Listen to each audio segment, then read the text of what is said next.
Welcome to my channel Electronics Wing. In this video we are going to discuss renewable energy. इस video के अंदर हम solar power plant के बारे में जानेंगे कि एक ओवरव्यू लेंगे कि सोलर पावर प्लांट आपके घर में किस किस टाइप का होता है या फिर सोलर पावर प्लांट का क्या क्या चीज़ होता है जो हमें जानना चाहिए। तो चलिए स्टार्ट करते हैं। तो सबसे पहले अगर आप देखें तो यहाँ पे सोलर पावर प्लांट हमने एग्जांपल लिया है, जहाँ पे टोटल एक बेसिक सोलर पावर प्लांट का ओवरव्यू आप देख सकते हैं। यहाँ पे आपका मेन चीज़ होगा सोलर पैनल, जो कि सोलर सनलाइट को आपका इलेक्ट्रिसिटी डीसी इलेक्ट्रिसिटी में कन्वर्ट करके देगा। उसके बाद उस डीसी इलेक्ट्रिसिटी एक इन्वर्टर ब्लॉक में जाएगा। इन्वर्टर के अंदर DC to DC converter, inverter, step up step down सभी तरह का ऑपरेशन होता है, जिससे हमें बैटरी को भी चार्ज करना रहता है और बिजली बनाना भी रहता है, घर का एसी लोड भी चलना रहता है और ग्रिड में भी बिजली दे सकते हैं। तो चलिए एक एक करके देख लेते हैं किस किस टाइप का हमारे पास यहाँ पे इन्वर्टर अवेलेबल है मार्केट में, मतलब किस किस टाइप का सोलर सिस्टम होता है। ओके, अभी हम लोग नेक्स्ट जाते हैं।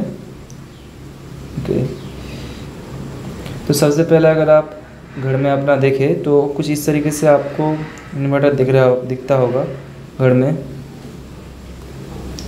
और सोलर पैनल ऐसे 12 वोल्ट का मिल जाता है मार्केट में। 12 वोल्ट सोलर पैनल बोलते हैं, लेकिन इसका VOC 22-23 वोल्ट तक चला जाता है, क्योंकि ओपन सर्किट वोल्टेज ऐसा ही होता है, लोड पड़ने पर कम होता है।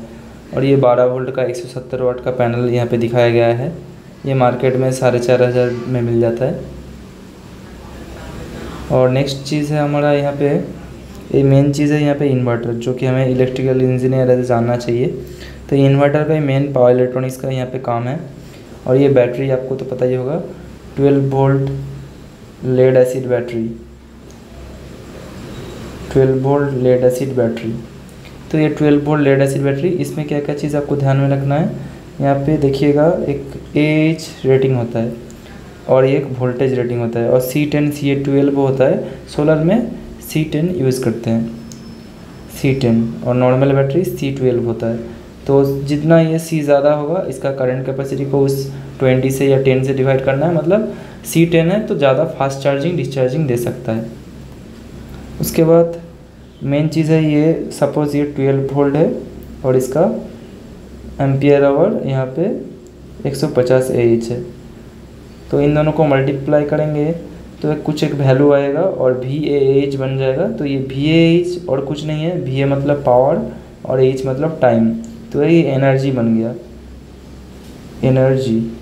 तो इस एनर्जी से आप पावर को डिवाइड करेंगे कि कितना लोड चलाएंगे, तो आपको आवर्स में टाइम मिल जाएगा।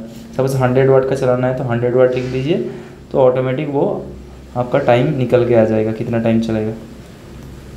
उसके बाद ये जो मेन चीज़ है इन्वर्टर, इसका काम आगे देखते हैं। तो देखिए इस यहाँ पे हमारे पास जो सोलर सिस्टम है 3 तरीके का होता है। एक है ऑफ ग्रिड, दूसरा है ऑन ग्रिड और तीसरा है हाइब्रिड। इस 3 तरीके का सोलर सिस्टम है मार्केट में। तीनों बेनिफिट अलग है, तीनों का एप्लीकेशन अलग है। तो एक एक करके समझ लेते हैं। सबसे पहले ऑफ ग्रिड, जो कि हमारे घर पे होता है। तो घर पे हमारे पास जो होता है ऑफ ग्रिड, उसमें बेसिकली हमारे पास घर को क्या चाहिए होता है, यहाँ पे हमें घर को रात के टाइम में बैकअप चाहिए होता है, और पावर कट से बचना रहता है, और बिजली का पैसा मनी सेव करना रहता है। तो यहाँ पे बेसिकली क्या करते हैं हम लोग, यहाँ पे हम चाहते हैं कि हमारा अगर रात में बिजली चला जाए तो इस बैटरी से हमें पावर मिल जाए, या दिन में भी चला जाए बैकअप। और नेक्स्ट चीज़ मतलब फर्स्ट प्रायोरिटी हो गया बैकअप।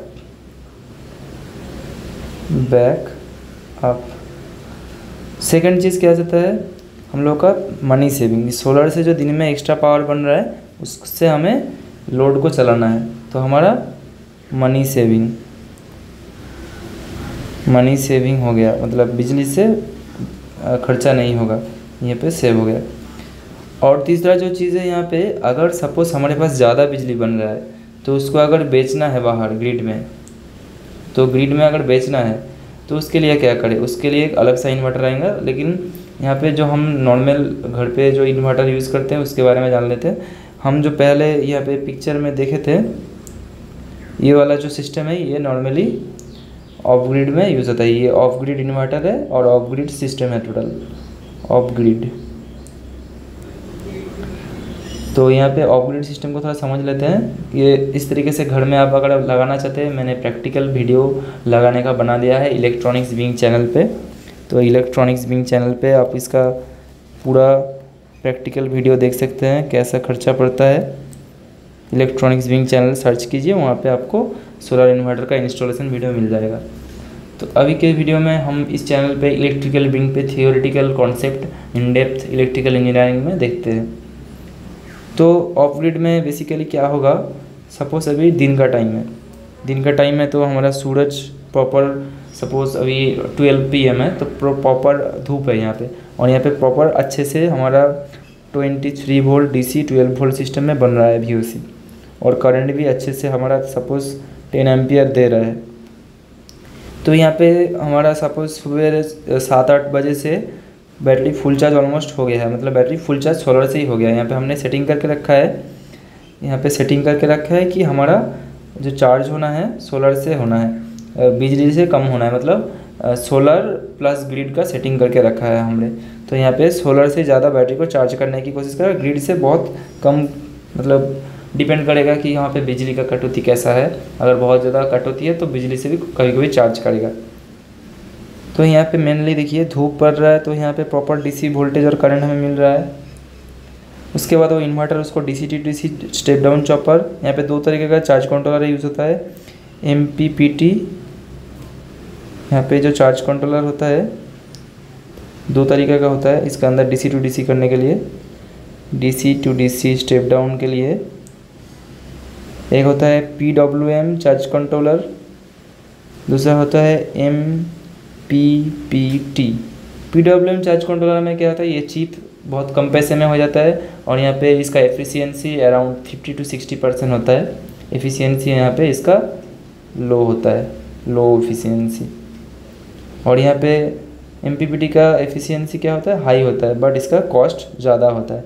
लेकिन अगर 1 किलोवाट से अबव सिस्टम में जा रहे हैं तो MPPT प्रेफरेबल है, वहाँ पे आपका MPPT होना चाहिए। तो यहाँ पे DC to DC इस पे जो VOC सपोज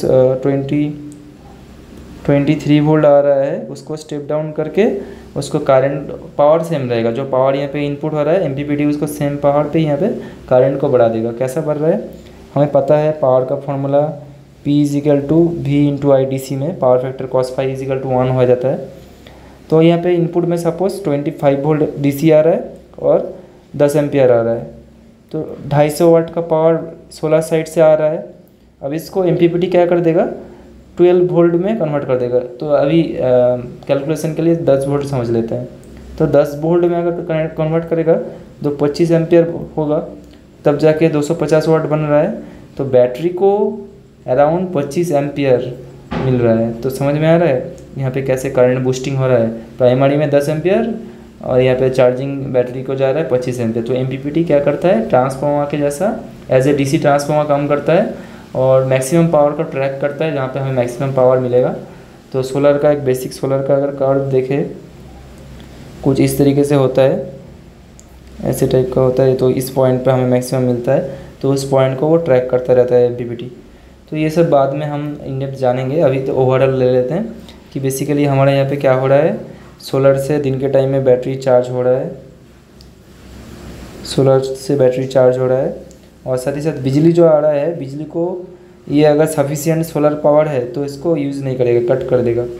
और इधर से ये सोलर एक्स्ट्रा पावर जो बन रहा है उसे इन्वर्टर में उसे DC को AC करके घर का लोड चलाएगा। तो इस तरीके से हमारा ऑफ ग्रिड सिस्टम काम करता है। और बिजली कब लेता है, जब सोलर का पावर कम है तब बैटरी को फुल चार्ज करके रख देगा और मेन बिजली से घर का लोड चलाएगा। और रात के टाइम में सपोज़ बिजली चला गया तब क्या करेगा, तब ये बैटरी से AC करना के घर का लोड चलाएगा। ये हो गया ऑफ ग्रिड। लेकिन अगर हमें बिजली बेचना है ऑन ग्रिड, मतलब, और यहाँ पे क्या है, ग्रिड से साथ इसका कुछ प्रॉब्लम नहीं है। ग्रिड में पावर है तो अच्छा है, नहीं है तो कोई भी दिक्कत नहीं है। तो यहाँ पे ग्रिड के साथ इसका घर का लोड का कोई रिलेशन नहीं है।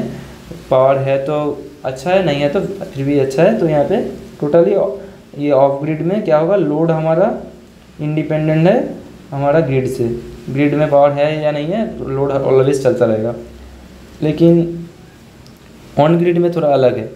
तो ऑफ ग्रिड में थोड़ा नोटिस कीजिए, यहाँ पे बैटरी का कॉस्टिंग काफ़ी ज़्यादा होता है। किसी भी सोलर इंस्टॉलेशन में बैटरी का कॉस्टिंग ही ऑलमोस्ट 60% का अबव होता है। तो बैटरी का कॉस्टिंग काफ़ी बढ़ जाता है किसी भी सिस्टम को अगर सोलर में कन्वर्ट करना है।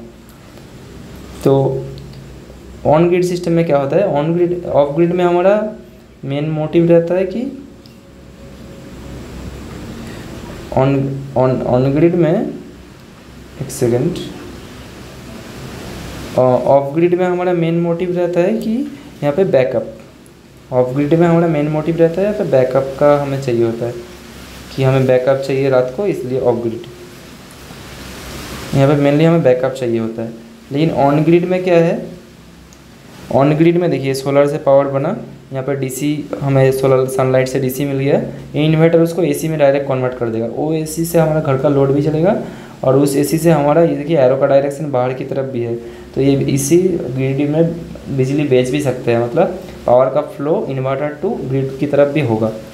और इधर इस साइड में अगर देखें, यहाँ पे देखिए सिर्फ पावर का फ्लो ग्रिड टू इन्वर्टर में है। तो यहाँ पे पावर जो है सिर्फ ले रहे हैं हम ग्रिड से।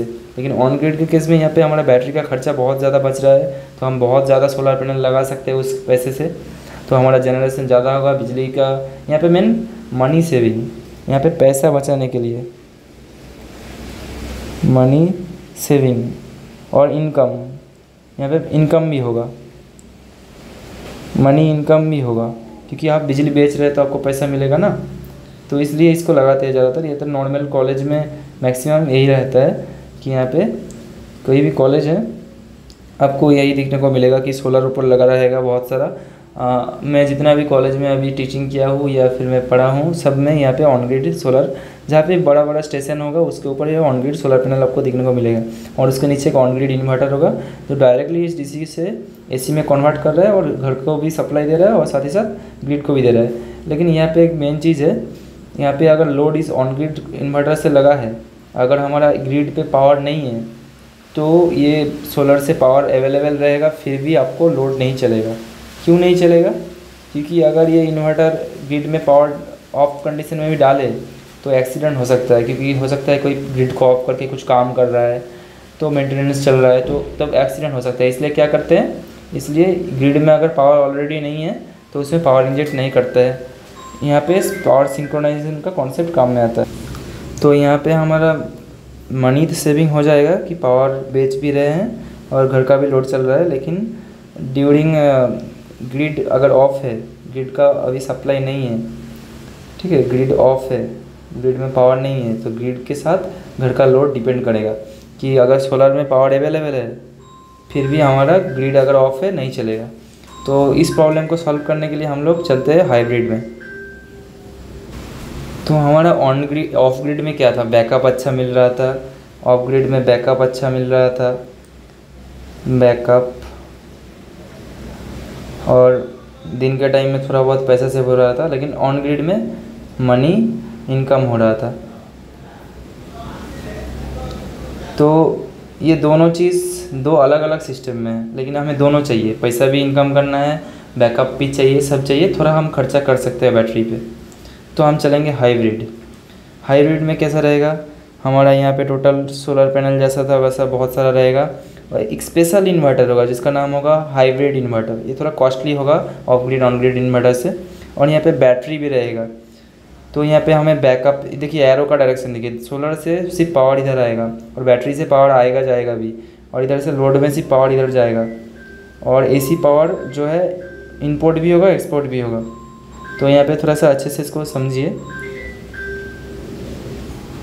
तो यहाँ पे हमारा हाइब्रिड सिस्टम में हम बिजली बेचेंगे भी और ख़रीदेंगे भी। दिन के टाइम में बिजली बेचेंगे, रात के टाइम में बिजली ख़रीदेंगे, और बिजली चला जाए तो हमारा बैटरी से रात में बैकअप मिल जाएगा। दिन के टाइम में हमारा सोलर पैनल से लोड, घर का लोड चलेगा, साथ ही साथ बिजली बेचेंगे भी। एरो देख सकते हैं। तो ये हाइब्रिड सिस्टम अभी पॉपुलर हो रहा है। हाइब्रिड सिस्टम थोड़ा बड़ा, जैसा 3 किलोवाट, 5 किलोवाट, 10 किलोवाट, इस टाइप का जो डोमेस्टिक है यहाँ पे ज़्यादा पॉपुलर हो रहा है। और on grid system 30 kilowatt, 50 kilowatt, इससे भी ज़्यादा जो घर है नॉर्मली कॉलेज, बिल्डिंग, स्टेशन, यहाँ पे पॉपुलर हो रहा है। और ऑफ ग्रिड सिस्टम छोटे छोटे घर 1 किलोवाट, 2 किलोवाट के अंदर जो सिस्टम है वो सब ऑफ ग्रिड में फेमस है। तो आई होप इस वीडियो के अंदर एक छोटा सा ओवरव्यू मिला है कि किस किस टाइप का अभी मार्केट में इन्वर्टर मिल रहा है। तो क्विक एक रिवाइज कर लेते हैं कि यहाँ पे सोलर इन्वर्टर में क्या क्या कंपोनेंट होता है। Solar panel, inverter, load, grid और यहाँ पे हमारा battery. Solar panel, inverter, battery, ये तीन ही चीज़ होता है। तो उसके बाद हमने ऑफ ग्रिड सिस्टम देखा जो कि नॉर्मल घर में हमारा लगता है, जिसके अंदर हमारा सोलर पैनल होता है, इन्वर्टर होता है जो कि एक ऑफ ग्रिड इन्वर्टर होता है, एमपीपीटी हो सकता है, पीडब्ल्यूएम हो सकता है, ये चार्ज कंट्रोलर टेक्नोलॉजी है। उसके बाद बैटरी, लीड एसिड बैटरी हो सकता है, लिथियम एसिड बैटरी हो सकता है। लोड हमारा नॉर्मल इंडक्टिव लोड हो सकता है, हमारा रेजिस्टिव लोड हो सकता है। यहाँ पे एक स्मार्ट एनर्जी मीटर हो सकता है इन डिजिटल, ये सिर्फ ऑफ ग्रिड एनर्जी मीटर है, मतलब ऑन ग्रिड वाला नहीं है। और यहाँ पे हमारा ग्रिड। और उसके बाद हम लोग जो देखे थे नेक्स्ट, उसके बाद हम देखे थे on grid system. On grid solar system में हमने देखे थे जिस सोलर पैनल होगा यहाँ पे बैटरी नहीं होगा और इन्वर्टर होगा। इन्वर्टर डायरेक्टली डीसी को एसी कर देगा, उस एसी से हमारा बिजली बेचना भी होगा, घर का लोड भी चलेगा। अगर बिजली अगर ग्रिड में नहीं है तो घर का भी लोड नहीं चलेगा। तो यहाँ पे पैसा हमारा मिलेगा, दिन का टाइम में बिजली बेचने का पैसा मिलेगा। रात में हम जितना चलाएंगे उससे ज़्यादा दिन में बेचेंगे तो पैसा ज़्यादा इनकम है। उसके बाद हम लोग देखे थे हाइब्रिड सोलर सिस्टम। तो इसके अंदर हम लोग जो है टोटल सब बेनिफिट चाहते हैं, बैकअप भी चाहते हैं, उसके बाद पैसा भी कमाना चाहते हैं, और उसके बाद ग्रीन एनर्जी भी चाहते हैं। तो यहाँ पे सोलर पैनल रहेगा, एक स्मार्ट इन्वर्टर, हाइब्रिड इन्वर्टर रहेगा जो थोड़ा कॉस्टली होगा, जो सभी तरह के मूड में काम करेगा। और वह स्टोरेज के लिए बैटरी भी रहेगा। और यहाँ पे हमारा घर का लोड और ग्रिड, और साथ ही साथ बाई डायरेक्शनल एनर्जी मीटर रहेगा जो कि बिजली का इंपोर्ट एक्सपोर्ट कैलकुलेट करके आपको अकाउंट में पैसे भी आ सकता है अगर आप ज़्यादा सोलर में बेच रहे हैं तो यहाँ पे पावर का डायरेक्शन आप देख सकते हैं, दोनों तरफ है। इसका मतलब बिजली लेना और बेचना दोनों होगा। रात के टाइम में हम लोग बिजली खरीदेंगे और दिन के टाइम में बिजली बेचेंगे। तो इस तरीके से हमारा एक क्विक ओवरव्यू हमने ले लिया है सोलर सिस्टम के बारे में। तो ऐसे ही हम लोग टोटल रिन्यूएबल एनर्जी का क्विक ओवरव्यू 2-3 वीडियो में ले लेंगे। उसके बाद हम लोग इन डेप्थ में पार्ट वाइज स्टडी करेंगे इस इन्वर्टर के अंदर क्या क्या कंपोनेंट है, इस सोलर पैनल किस टाइप का सोलर पैनल हमारा जो है मोनो पैनल हो गया, उसके बाद पॉली पैनल हो गया, ये सब देखेंगे। इन्वर्टर हमारा चार्ज कंट्रोलर, पीडब्ल्यूएम, एमपीपीटी, इनके इन डेप्थ कॉन्सेप्ट जानेंगे। उसके बाद हमारा यहाँ पे ये जो इन्वर्टर है on grid, of grid, online inverter, offline inverter, ये सब देखेंगे। और इसके बाद हम लोग घर का लोड के बारे में देखेंगे कि resistive load, inductive load, electronic load. और उसके बाद energy meter, one directional energy meter, by directional energy meter, और थोड़ा ग्रिड सिंक्रोनाइजेशन, पावर सिंक्रोनाइज कैसे होता है इन्वर्टर के साथ ऑन ग्रिड इन्वर्टर में, synchronization of power and power injection concept, ये सब हम इन डेप्थ में देखेंगे। अगर आपको ये वीडियो अच्छा लगा तो इस तरह का कॉन्सेप्चुअल इलेक्ट्रिकल वीडियो देखने के लिए आप इलेक्ट्रिकल विंग को सब्सक्राइब कीजिए। और अगर आपको प्रैक्टिकल इलेक्ट्रॉनिक्स कॉन्सेप्ट समझना है तो इलेक्ट्रॉनिक्स विंग को सब्सक्राइब कीजिए। तो आखिर में दोनों चैनल में विंग कॉमन है तो दोनों को सब्सक्राइब करके रखिए। अगर इलेक्ट्रिकल वीडियो देखना है तो इलेक्ट्रिकल विंग, और अगर इलेक्ट्रॉनिक्स देखना है तो इलेक्ट्रॉनिक्स विंग, इन दोनों चैनल को सब्सक्राइब करके रखें तो आपको, और घंटी का आइकन उसको दबा के रखें तब आपको नोटिफिकेशन आ जाएगा। तो चलिए इसी के साथ इस वीडियो को एंड करते हैं। आपको कोई क्वेश्चन है तो नीचे कमेंट कीजिए, मैं ज़रूर उसका आंसर दूंगा जल्द। तो इस तरह का और वीडियो देखने के लिए इलेक्ट्रिकल विंग और इलेक्ट्रॉनिक्स विंग को सब्सक्राइब करके जुड़े रहिए। हरे कृष्णा, जय हिंद, वंदे मातरम।